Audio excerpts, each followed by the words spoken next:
कहुछि कांग्रेस चालुछि अल्प झुंटुछि बेसी।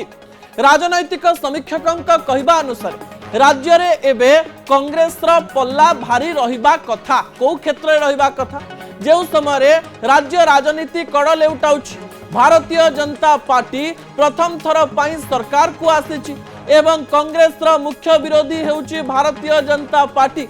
जातीय राजनीतिर चित्र राज्य राजनीति रे देखिबा पई मिलिछि। भक्त बाबू कांग्रेस को आसीबा परे कांग्रेस रो लोक माने निजकु शक्तिशाली अनुभव करबा सहित भक्त बाबू भी कहउचंती जे कांग्रेस रो अन्य कथा को से बदलै देबे। यारी मध्य रे आम मन रे मध्य समान प्रश्न रहिछि जे भक्त बाबू उपनिर्वाचन को नहीं खुशी होबा कथा ना भक्त बाबू उपनिर्वाचन को नहीं दुखी होबा कथा ना गणमाध्यम प्रतिक्रिया एवं कांग्रेस राजनीति मध्य रे अनेक गुड़िए पार्थक्य रही। कहिबार तात्पर्य होउछि कांग्रेस राज्य रे बहु वर्ष धरी शासन रे नथिबा बेले विधानसभा रे किंतु कांग्रेस हुलस्थुल करे।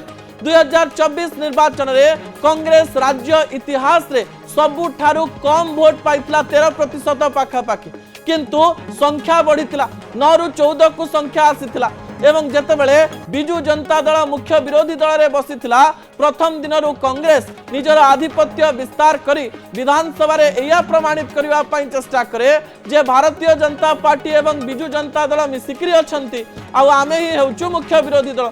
अन्य पटे भक्तदास अनास्था प्रस्ताव रो कथा कही राज्य राजनीति रे झड़ सृष्टि करथिले। गणमाध्यम रो शिरोनामा पालटी बिजू जनता दल चित्र चरित्र उपरे अनेक प्रश्न ठिया करि दैथिले।